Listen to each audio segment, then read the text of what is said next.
So, it is needless to say that every single chapter of the exhibition has been absolutely amazing so far. I actually don't think that there is another series that I look forward to reading weekly more right now than Sakamoto Days. Seeing these three factions going at it every single week between the Order, Slur's group, and Taro's group has been absolutely dope, and we have seen some of the best action scenes that we have gotten because of it. And to kick this video off, we're gonna start things by talking about the elephant in the room, dog. And no, I'm not talking about where's our anime announcement. I'm talking about where is Amane? Because he is about to do something, and depending on how it plays out, it could potentially be in Slur's favor. Amane's whole reason for joining Sakamoto's gang was to figure out, where is my dad? I need help finding my dad. He's still having that inner battle and inner turmoil of trying to figure out, is Satoru my dad a good man, and what did he kill my mother for? So when Amane saw Shishiba at the exhibit, he immediately recalled the fact that not only were Shishiba and his dad partners, but they're also friends. Shishiba at one point even went over to his house, and we all know that, if there's one thing that Yatsumura didn't play about, it was his family, period. And one thing that I really loved about this part whenever Amane dipped off from the group was the paneling by Yuto and the way that he used Shin's words here. Shin was talking about the Japan exhibit and saying that he wishes she could just kind of chill and enjoy it because this is a once in a lifetime chance. And as Shin was saying that, Amane was also seeing Shishiba and realizing, nah dog, Shin is right. This is a once in a lifetime chance. I need to dip off and go talk to Shishiba and see if he can give me any sort of lead as to where my pops is at, bro. So in Amane's mind, he has to take this chance. You feel me? Like, he has to take this chance. And I'm sure that Amane is going to ask Shishiba if he knows where his dad is at. Knowing the kind of dude that Shishiba is, I could kind of see this playing out one of two ways. The first way that I could see it playing out is, Shishiba is a very straightforward type of dude. And not only that, Yatsumura asked Shishiba if he would help take care of his family if he wasn't able to do that himself, right? So I could very well see Shishiba telling Amane, hey bro, I killed your pops. And I can only imagine that mentally, Amane would lose it at that point. I don't know if he would attack Shishiba or literally just shut down, but he would not be doing good after hearing that bit of information about his pops that he is on a mission to find right now. The other way I could see things going is that Nagumo could stop the interaction before it ever happens. If Nagumo told Amane that he can guarantee his dad is alive because his dad is working for him, then I don't even know what would happen next, because I would imagine that Nagumo would also go on to explain, hey, your dad is on a top secret mission, so just keep your mouth shut and don't worry about anything, or you're both gone, is what I imagine Nagumo doing. All I know is that it doesn't matter what Amane's emotions lead him to do, because he is not beating an Order member one-on-one even if he did lose his mind. At this point, I think it is pretty safe to say that virtually nobody can beat an Order member one-on-one. And I love how Yuto continually shows just how high of a level the Order fights at compared to everybody else in this series. Mafuyu is a great character in this series, man. And his backstory helped me understand him and his brother so much more. I actually like Mafuyu in the series. But bro, I cannot be the only one that was happy to finally see Mafuyu get his ass whooped. My dog needed to get humbled, bro. There is nobody in this series that needed to get humbled more than Mafuyu. Especially after how he throat chopped Kaji and then was trying to get away from Shin. And I felt Kaji when he looked at Mafuyu after this most recent chapter and told him, hey bro, you better apologize to me before we get into anything else. I don't care about that bomb that's embedded in you. You need to apologize for throat chopping me. And Kaji, get your apology, bro, because I need that apology from him to you too. But I think the thing that really made me say, yo, Mafuyu is a brat that needs to get humbled is when he was fighting Osaragi and after a punch he said, hey, in terms of strength, I'm stronger than Osaragi right now. That's when I said, hey, Osaragi, go ahead and do whatever you gotta do to him other than killing him, because I cannot deal with this false confidence anymore. But during the fight, it's also easy to tell just how much Yuto loves Osaragi as a character, bro. I think that Osaragi might be his favorite order member. She always has some of the most amazing fights in this series, and her black dress design is absolutely beautiful. It was eye-opening to me when Osaragi tried to cut off Mafuyu's foot with her bare hand and not her saw. Though I guess I shouldn't have been that surprised since Gaku's punches literally leave craters in people's bodies whenever he's fighting at full force. But that's neither here nor there. What we're talking about is our Kwai assassin Osaragi. Let's also take a second to appreciate the fact that Osaragi is one of the most hard-boiled people in this series.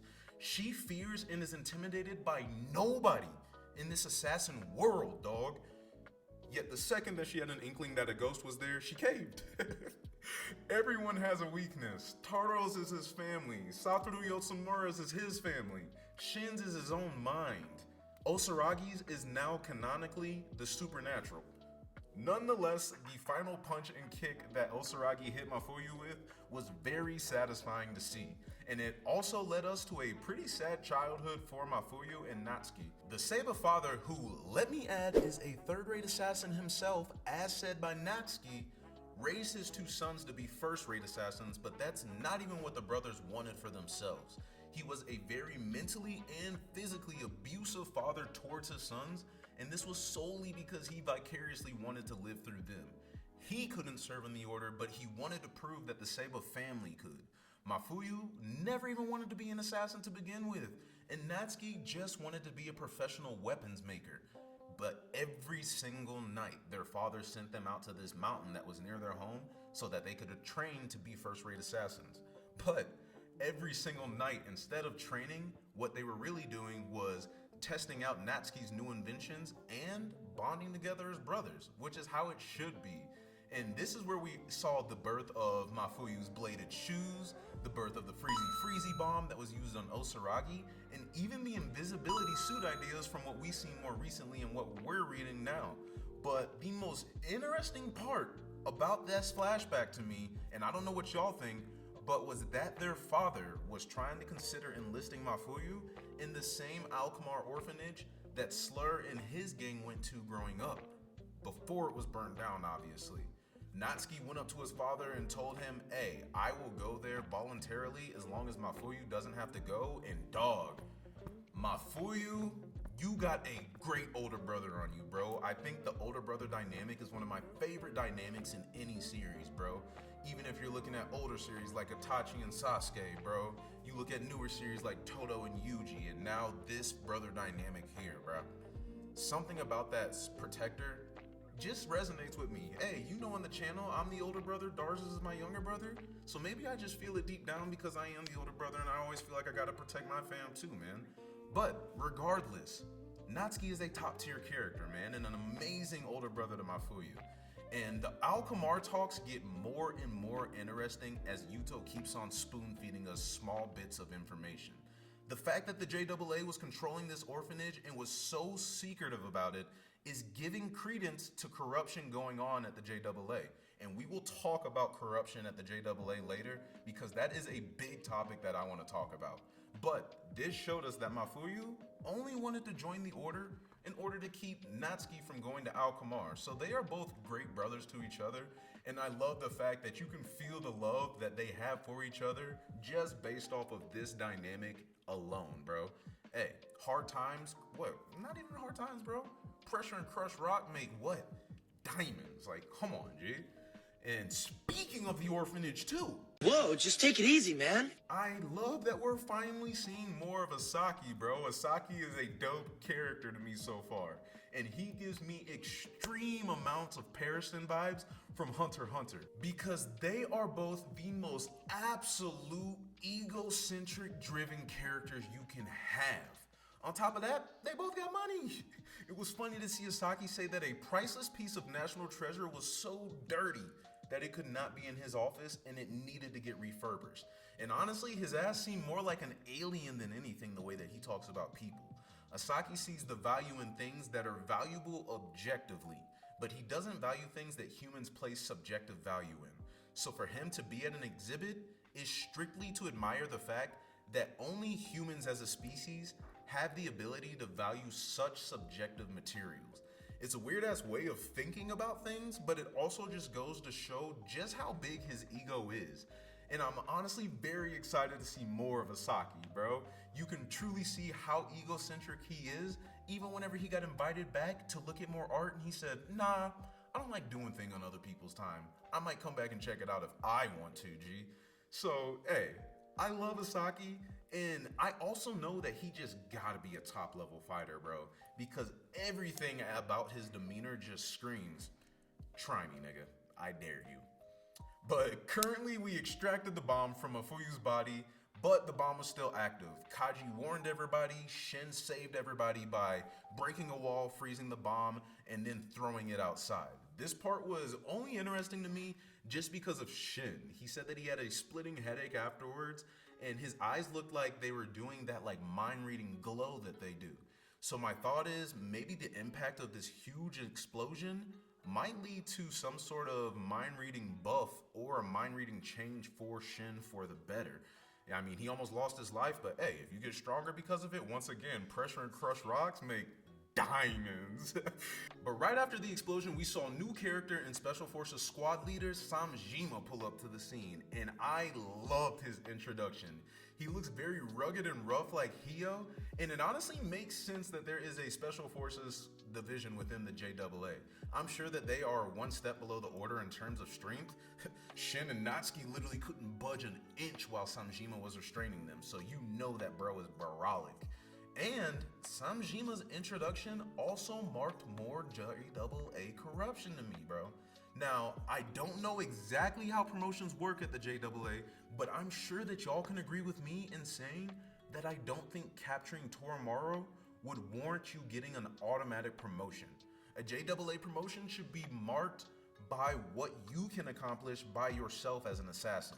We've seen multiple people talk about what makes the Order members special. Yotsumura said that more than 2 Order members at a time is almost too much for anybody to deal with. The JAA West director said that 1 Order member could destroy a whole branch of the JAA by themselves. So the reason that they're in the Order is marked by the feats that they can accomplish by themselves. Yet we are starting to see a hierarchy at the JAA where positions are obtained by corrupt methods, like this possible promotion for the Toramaru capture. Or we see higher-ups conspiring together to murder other high-ranking officials at the JAA, like Asaki. Or we see Satoru Yotsumura's whole storyline is basically about his family and life being broken apart by the higher-ups at the JAA. They hired a spy that married him. She had his child as leverage. They framed him and said that he killed the old chairman. And now they've even ordered for him to be killed for things that he didn't do. Hell, Al-Kamar is a beyond corrupt orphanage that was ran by the JAA. An orphanage where kids were being killed while training to be Order members, yet the JAA kept it under wraps. And some people didn't even know that this facility was real. They thought it was a secret, dog. So think back to our Pariston twin, Asaki, establishing himself as a chairman. He had to take out the Order. It was once again all done by conspiring against the old chairman, the JAA higher-ups conspiring for power, bro. So we keep getting these small glimpses of how corrupt the JAA is, and the more that we learn, the more that we're probably gonna start understanding why Slur is so serious about establishing a new order at the JAA. I'm curious to see where all of it goes, but the corruption is very much so in our faces, whether it is small times like this Toramaru incident, or us seeing that whole storyline of Satoru Yotsumura, or seeing the whole storyline of the flashback of Asaki finally establishing himself in a power position.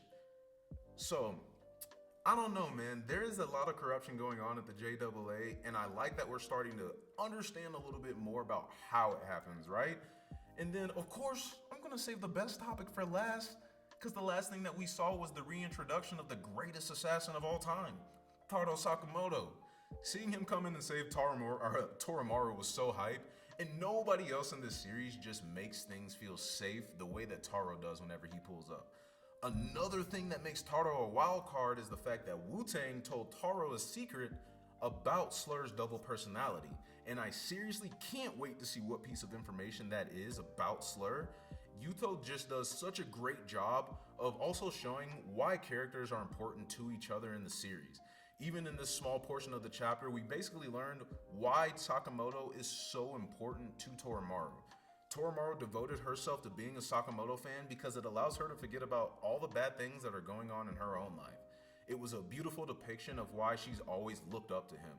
If there's one thing that I can guarantee after Taro saved Toramaru, it's that Toramaru is finally going to be a mega fan of Fat Taro. And if not, then the bomb can go off, bro. We don't got time for haters on our side. This is the Sakamoto faction. We ain't got time for that. I'm just playing, man, but nah, you already know the vibes. If you watch this video, then arigatou gozaimasu.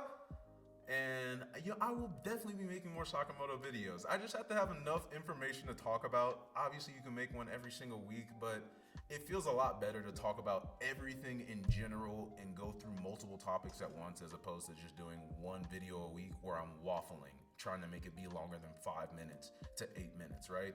I don't want to waffle. I want to get on here and talk about these chapters in full like we're doing now. So let me know what you have thought about the most recent chapters, like 5 to 7 chapters or so. It has been absolutely amazing. There are a lot of things going on. Is there anything I missed in these last few chapters that just been on your mind? Put it down in the comments. You already know. I will chat with you down there. But outside of that, man, I will talk to y'all later. Peace.